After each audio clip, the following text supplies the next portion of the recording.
장 1절로 5절까지 말씀입니다. 구약성경 716페이지에 있습니다.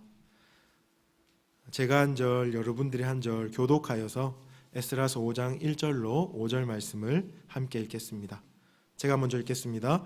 선지자들 곧 선지자 학개와 이또의 손자 스가랴가 이스라엘의 하나님의 이름으로 유다와 예루살렘에 거주하는 유다 사람들에게 예언하였더니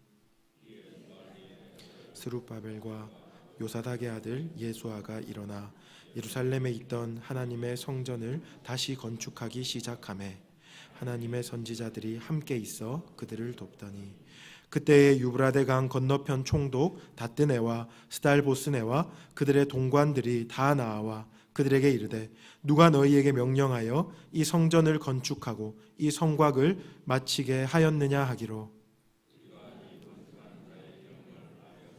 함께 읽겠습니다. 하나님이 유다 장로들을 돌보셨으므로 그들이 능히 공사를 막지 못하고 이 일을 다리오에게 아뢰고 그 답장이 오기를 기다렸더라. 아멘. 읽은 말씀을 가지고 하나님의 손에서 백성들의 손으로 이어지는 부흥, 제목이 좀 길죠. 하나님의 손에서 백성들의 손으로 이어지는 부흥이라는 제목으로 말씀을 나누겠습니다. 오늘 본문은 포로 귀환 시대에 있었던 일입니다. 포로 귀환 시대가 언제인고 하면 요즘에 우리가 다니엘서 말씀을 듣고 있지 않습니까? 다니엘서의 배경이 되는 것은 바벨론이라는 나라인데요.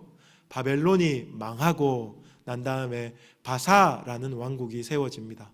바사는 역사에서는 페르시아라고 말하는데 페르시아의 왕 고레스가 통치하던 원년에 이제 유대인들은 본토로 돌아가도 좋다 하는 고레스의 칙령을 내리게 됩니다. 그리고 유대인들은 이제 꿈에 그리던 예루살렘으로 70년 만에, 다니엘이 예언했었거든요. 70년 만에 너희가 돌아가리라 이렇게 말씀하였던 것 같이 예루살렘으로 돌아가게 됩니다. 총 3번에 걸쳐서 포로가 귀환하게 되는데 그들은 돌아와서 성전을 짓고 성벽을 짓는 일들을 하게 됩니다. 오늘 우리가 함께 읽은 에스라서 말씀은 성전을 짓는 그 내용과 관련이 있습니다. 그런데 읽었던 본문 2절을 한번 보십시오. 2절 중반쯤에 이런 이야기가 나옵니다. 예루살렘에 있던 하나님의 성전을 다시 건축하기 시작하매. 여기서 우리는 다시라는 말에 한번 주목하여 보아야 합니다.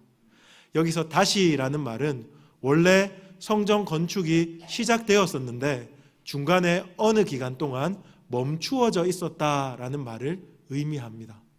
어느 기간 동안 멈추어져 있다가 다시 에스라서 5장에서 건축이 시작된다 하는 이야기를 하고 있습니다. 한 장 앞으로 넘기셔서요. 본문 4장 4절과 5절을 같이 한번 보겠습니다. 에스라서 4장 4절 5절 제가 한번 읽겠습니다. 이로부터 그 땅 백성이 유다 백성의 손을 약하게 하여 그 건축을 방해하되 바사왕 고레스의 시대부터 바사왕 다리오가 즉위할 때까지 관리들에게 뇌물을 주어 그 계획을 막았으며. 지금 성전 건축이 중단되어 있는 시기가 5절에 나옵니다. 바사왕 고레스 때부터 바사왕 다리오 때까지 이렇게 말하고 있습니다. 이것은 BC 536년에서부터 BC 520년까지, 그러니까 기간으로 치면 16년 동안 성전 건축이 중단되어 있었다 하는 것을 오늘 본문을 통해서 알 수 있습니다. 16년이 긴 시간입니까? 짧은 시간입니까? 긴 시간이죠. 그렇죠? 지금 인겸이가 7살입니다. 16년이 있으면 몇 살이 됩니까? 20대 중반이 됩니다. 굉장히 긴 시간입니다. 그동안 성전 건축이 중지되어 있었습니다. 사람들이 매일 언제고 성전이 다시 건축되려나 기다렸는데 한 16년 정도 흐르면 다 포기하게 됩니다. 아, 성전 건축은 다시 안 되는가 보다 하고 포기하고 그냥 성전터만 덩그라니 남겨두고 자기 일에 열중할 만큼 오랜 기간이 16년입니다. 그런데 그 16년 동안 성전 건축이 중단되어 있었는데 사람들은 모두 다 그냥 포기하고 사람들은 그냥 그러려니 했는데 애달아 하시던 한 분이 계십니다. 누구실까요? 하나님이십니다. 하나님이 고레스의 마음을 감동하여서 다니엘의 예언된 70년에 그들을 이제 본국으로 보내주셨습니다. 그리고 성전 건축할 것을 명하셨는데 그 성전 건축이 16년 동안이나 중단되어 있는 것을 보고 아마 하나님이 가장 많이 속상했을 것 같습니다. 그래서 이제 하나님은 오늘 에스라서 5장에 보면 다시 일하기 시작합니다. 하나님이 먼저 발벗고 나서서 하나님의 방식으로 다시 성전을 건축하는 일, 성전 재건을 일으키기 시작하는 것을 우리가 여기서 볼 수 있게 됩니다. 이 성전 건축은요, 부흥이라는 것과 굉장히 깊은 연관이 있습니다. 제가 오늘 이 말씀을 가지고 부흥에 대한 이야기를 사실 하고 싶습니다. 왜 연관이 있는가 하면 성전이라는 것, 그것은 원래는 성막이었죠. 성막의 의미가 무엇이냐면 하나님의 임재가 있다 하는 그런 의미입니다. 그리고 이 성막을 중심으로 살아가는 백성들은 곧 하나님의 백성이다 하는 그 정체성을 보여주는 것이 성막입니다.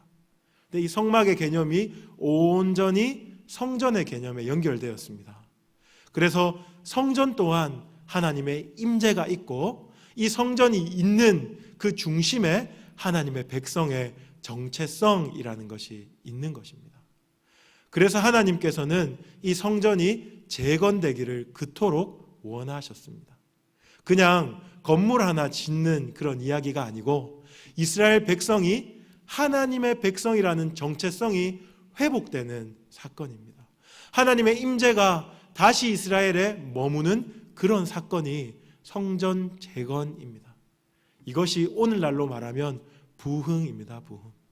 하늘로부터 하나님의 임재가 임하고 모든 백성들이 우리가 하나님의 백성입니다 하고 통회하고 자복하며 여호와께로 돌아가는 그 사건, 그것이 부흥입니다.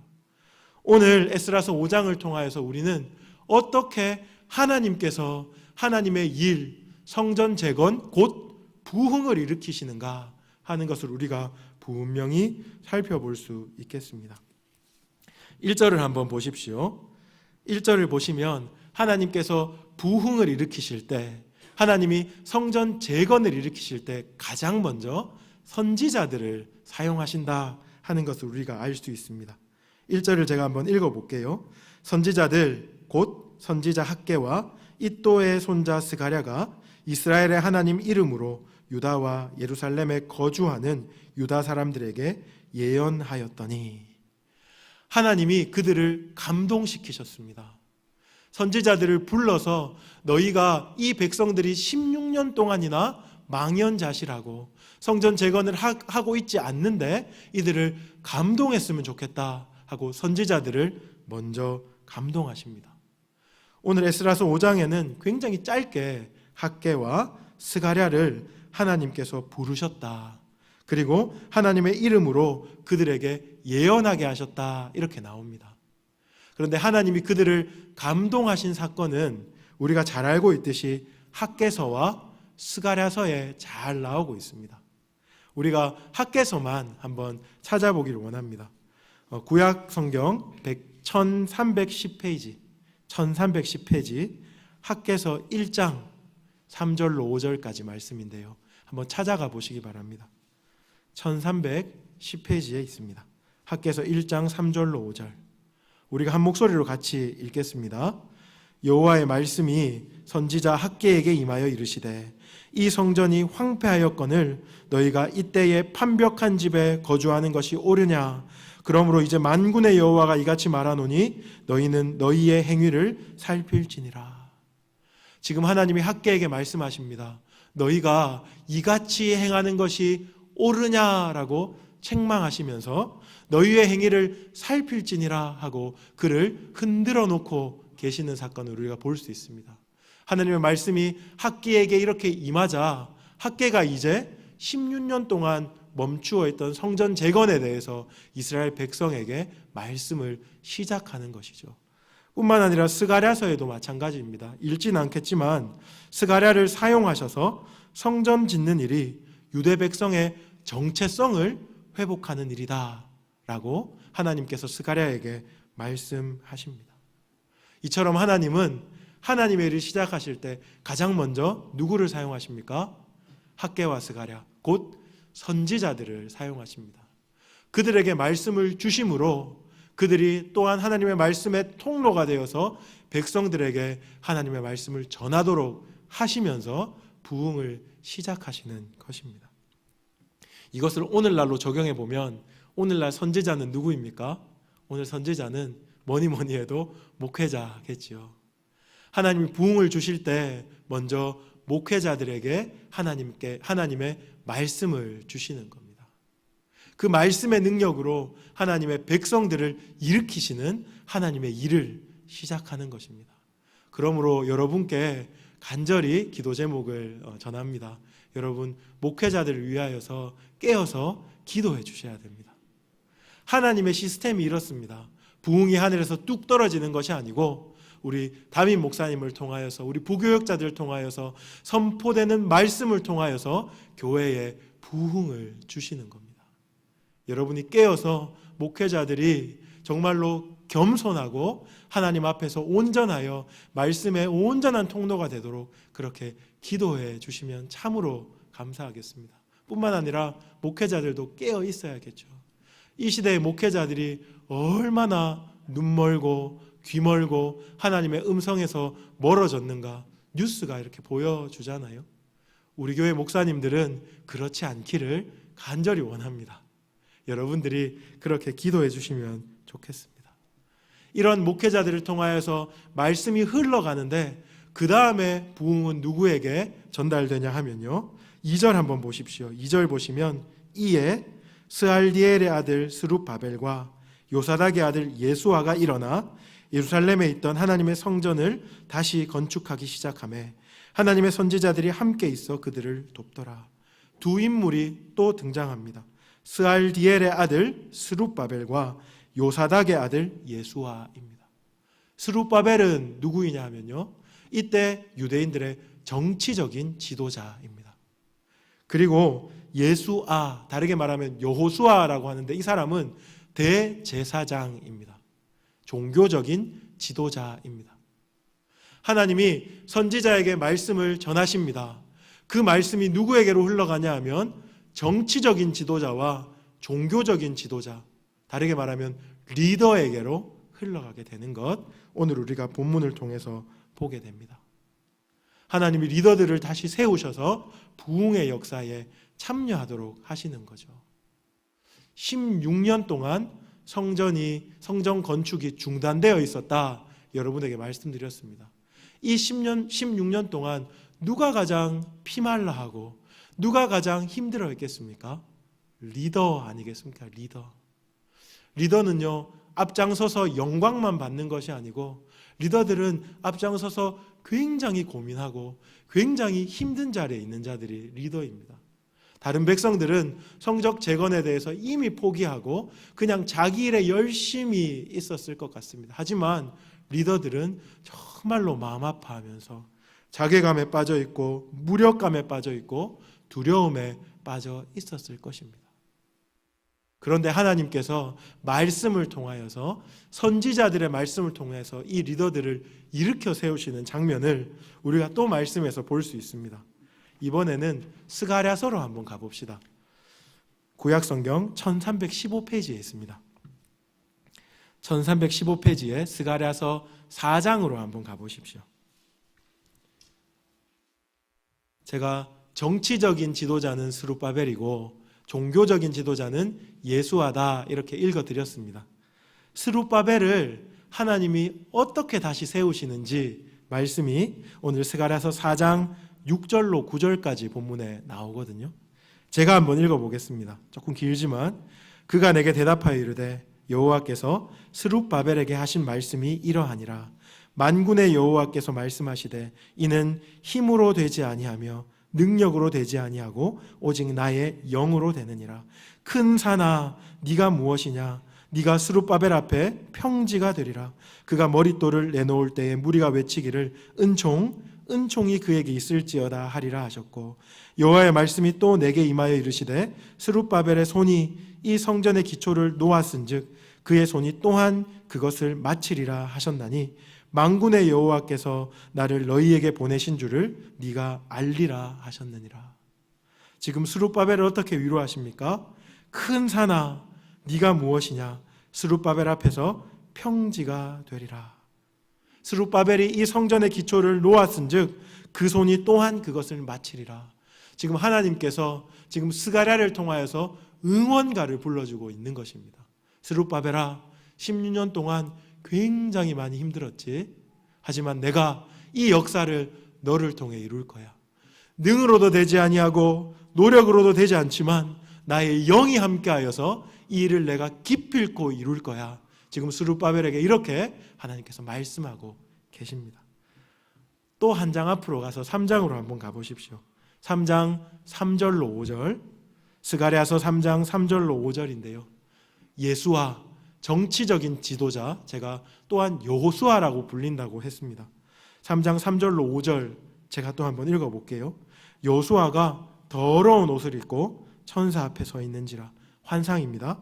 4절, 여호와께서 자기 앞에 선자들에게 명령하사 그 더러운 옷을 벗기라 하시고 또 여호수아에게 이르시되 내가 내 죄악을 제거하여 버렸으니 네가 아름다운 옷을 입히리라 하시기로 내가 말하되 정결한 관을 그의 머리에 씌우소서 하매 곧 정결한 관을 그 머리에 씌우며 옷을 입히고 여호와의 천사는 곁에 섰어라. 여호수아, 종교적인 지도자 예수와의 영적인 모습을 보여주는 것이 더러운 옷을 입고 있는 겁니다.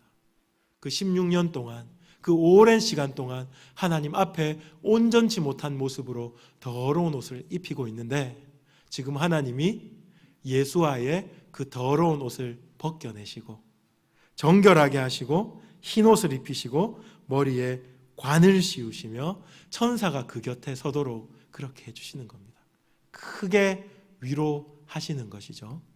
하나님의 말씀을 통하여서 이 정치적 지도자 스룹바벨과 이 종교적 지도자 예수아를 회복시키는 장면을 우리가 함께 보았습니다. 부흥이 일어나기 전에 하나님은 선지자를 깨우십니다. 그리하여 그들에게 말씀을 주십니다. 근데 그 말씀이 누구에게 흘러가냐 하면 리더들에게 흘러가요. 망연자실하고 지쳐있고 거반 포기했던 리더들을 흔들어 세우시는 겁니다. 그런데 책망하고 꾸짖고 니네들이 지금까지 한 게 뭐 있어? 이렇게 말씀하시는 게 아니고 그들의 옷을 입혀주시고 그들에게 용기를 북돋아 주심으로 다시 한번 해보자. 성령의 그 안위하시는 말씀으로 말씀하시는 것입니다. 저는 한국 교회에 있는 리더들에게 하나님께서 그렇게 좀 말씀해 주시면 좋겠습니다. 특별히 우리 대구 성광교회에도 리더들이 있지요. 우리 장로님들도 계시고 권사님들도 계시고 교사들도 있고 중직들도 있는데 하나님이 우리에게 책망하시지 않고 하나님이 깨끗한 옷을 새로 입혀주시고 힘으로도 되지 아니하고 능으로 되지 않고 오직 하나님의 영으로 된다 말씀하시면서 좀 일으켜 주시기를 원합니다. 그리하여서 우리 한국교회가 다시 한번 하나님의 부흥을 좀 경험했으면 좋겠습니다. 근데 부흥의 일은 여기서 끝나는 것이 아닙니다. 3절 한번 보십시오. 다시 우리가 에스라 말씀으로 돌아가야 합니다. 에스라서 5장 3절.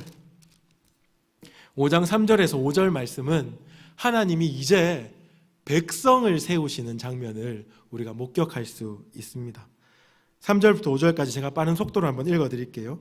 그때 유브라데 강 건너편 송독 다뜨네와 스발보스네와 그들의 동관들이 다 나와 그들에게 이르되 누가 너희에게 명령하여 이 성전을 건축하고 이 성곽을 마치게 하였느냐 하기로 우리가 건축하는 자의 이름을 아뢰었으나 하나님이 유다 장로들을 돌보셨으므로 그들이 능히 공사를 막지 못하고 이 일을 다리오에게 아뢰고 그 답장이 오기를 기다렸더라.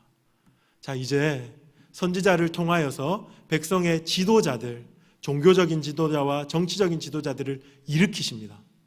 이제 그들을 일으키셔서 성전 재건을 이루려고 할 때 그때 또한 방해 세력이 나타나는 겁니다. 우리가 읽었던 것처럼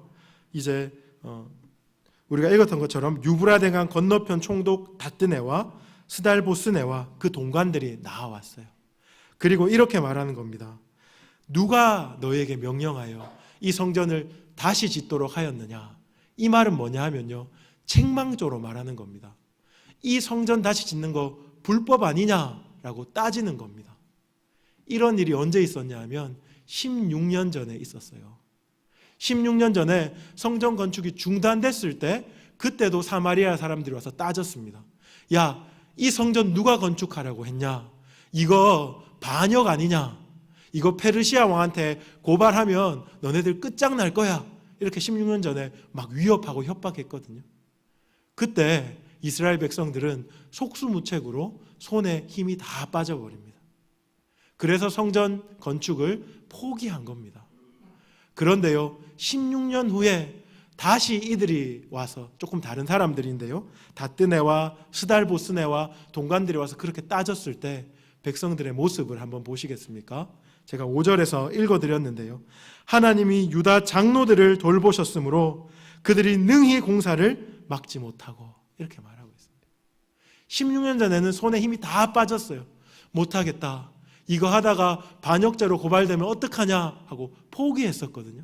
그런데 16년 후에는 하나님이 유다 장로들을 붙들어 주셨어요. 그랬더니 그들이, 그러니까 다뜨네와 스달보스네와 그 동관들이 그들의 역사를 막지 못하는 일이 일어난 겁니다. 백성들이 의연히 일어난 겁니다. 여기서 장로들은 백성의 대표거든요. 백성들이 의연히 일어나서 우리가 그들의 위협을 딛고 서겠습니다, 이렇게 결단한 겁니다. 두려움을 딛고, 그리고 이전의 실패를 극복하고 이제는 담대함을 회복하고 끊임없이 성전을 지어 나가는 장면을 우리가 보게 됩니다. 여기서 저는 에스더 죽으면 죽으리라, 이런 것들이 좀 생각났습니다. 그 결단하는 그 기계, 그 의연한 믿음, 백성들에게도 부흥이 임한 겁니다. 이렇게 하여서 성전은 굉장히 빠른 시간 안에 재건이 됩니다. 그리고 성전을 다시 봉헌하는 예배를 드리는 것을 우리가 그 후에 보게 됩니다. 부흥이 일어나는 거죠. 말씀의 결론을 맺겠습니다. 오늘 제가 3가지 관점에서 말씀을 드렸습니다. 부흥은 하나님의 일인데 가장 먼저 말씀 맡은 자들에게 말씀이 임한다. 그리하여서 말씀 맡은 자들이 깨어 있어야지 이 교회에, 이 땅에 부흥이 임할 수 있다 하는 지식을 여러분들에게 제가 드렸습니다. 2번째는 이 말씀을 통하여서 누가 다시 회복됩니까? 누가 다시 일어납니까? 리더들이 일어나는 거예요. 정치적 지도자, 종교적 지도자들이 함께 의연히 일어나는 겁니다. 그리고 그들이 일어남을 통하여서 모든 백성들이 함께 일어나는 겁니다. 그래서 제가 제목을 하나님의 손에서 시작된 그 부흥이 백성들의 손에서 완성된다, 이렇게 여러분에게 말씀드린 겁니다. 우리의 소원은 무엇입니까? 통일 이러시면 안 되시고요. 우리의 소원은 정말로 우리 성광교회가, 아니요, 우리 성광교회뿐만 아니라 우리 조국교회가 다시 한번 부흥되는 것 아닙니까? 이 대구 땅이 다시 한번 하나님의 부흥을 맛보는 것 아닙니까? 여러분, 너무 오랫동안 부흥을 경험하지 못하여서 이미 포기해 버렸습니까? 16년이라는 시간, 그 시간 동안 다 지쳐버린 이스라엘 백성들처럼 그렇게 혹시 포기하고 있지는 않습니까? 그것이 혹시 우리의 영적인 현 주소라면 다시 한번 하나님은 우리를 흔들어 놓으실 것입니다. 말씀을 통하여서, 그리고 그 말씀에 감동된 리더들을 통하여서, 그리고 그 리더들의 모습에 의연히 따라 일어나는 백성들을 통하여서 하나님은 다시 한번 우리 교회를, 그리고 이 대구 땅을, 그리고 또 이 조국을 하나님이 일으켜 주시리라 저는 그렇게 믿습니다. 이 일에 우리가 기도로 동참했으면 좋겠습니다. 하나님이 하시는 이 일에 내가 관중이 아니고 관람객이 아니고 정말로 참여하여 함께 수고하고 애쓰고 헌신하는 그런 동역자들이 되었으면 좋겠습니다. 그것을 꿈꾸며 함께 기도하는, 그리고 하나님 주시는 부흥의 열매를 함께 맛보는 그런 저와 여러분들이 되기를 주님의 이름으로 축복합니다. 제가 한번 기도하고 계속해서 기도회를 좀 이어가겠습니다.